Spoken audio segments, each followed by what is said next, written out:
Casey, if you would state your name and spell it. Casey Schaefer, Casey Shaffer.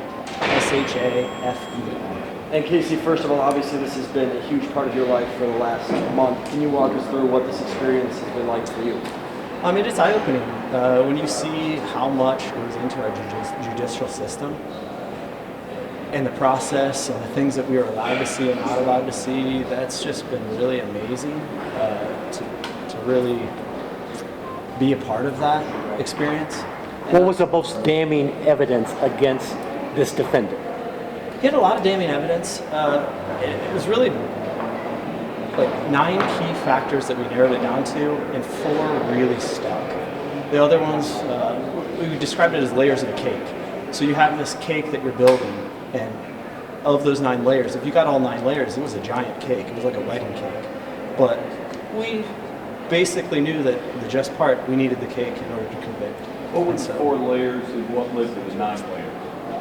Well, all the testimonies that happened throughout led to us deciding what were the 9 key factors that were really incriminating towards Bob. Which were? That would have been with 100% agreement, it would have been, you mind if I grab my notes? You're fine. Yeah. Yeah. Yeah, sorry. Are you fine?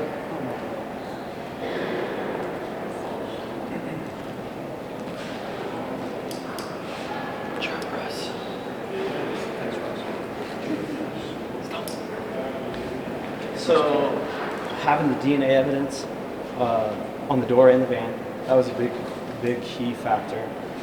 The gaslight in the testimony by Arthur Kirkpatrick.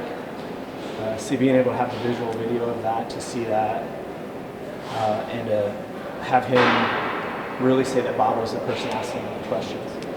And you see, we were not in those deliberations. Can you take us into that room? And I know that you guys asked to re-see a lot of the evidence. Can you explain why you guys decided to do that? Well, you want to go through the other 2 factors in the 4? Sure. Sorry, yeah. Finish it. Sorry. The Justin Leonard, Jessica Goodwin testimony were other factors. The totes that were being presented, picked up, brought around. That really nailed for us that there was evidence that there was a conspiracy. And not in a total, but it was in conjunction with the other 3 that purchases the thermostat, with those 2 together, purchasing the thermostat.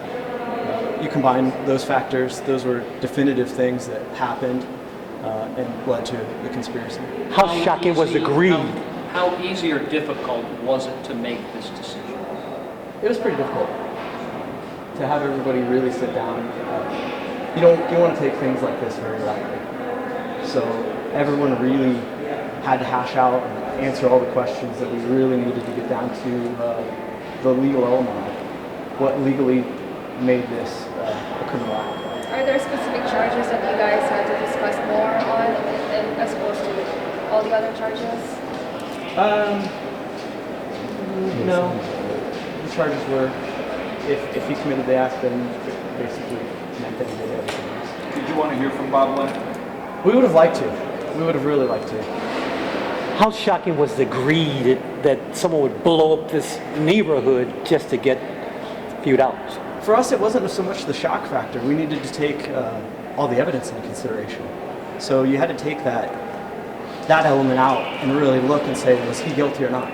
Did the defense's final arguments make you go back, look over things, second guess anything? The defense did put up a really good case, but the rebuttal by Mrs. Robinson made it clear that there were certain things that were embellished a little. But yes, that did. That's why we had to present. The first time we went back last night for deliberation, it was very difficult. And there were thoughts going all over the place. But after, I think, a night's rest from everybody, they were able to come back and you could have a clear, concise thought. And then we were able to really hash out what was important and what wasn't. What did you think of the testimony of Montserrat Shirley? It was a good testimony, but that was another layer of the cake. So it wasn't the decisive factor for us.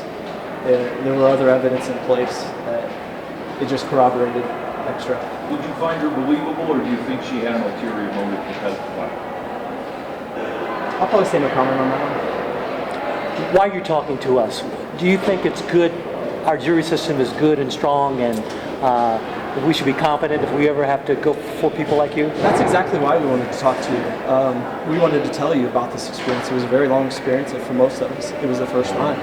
So we believe in that process. It was amazing to see how people work together with different ideas, like the defense versus the prosecution.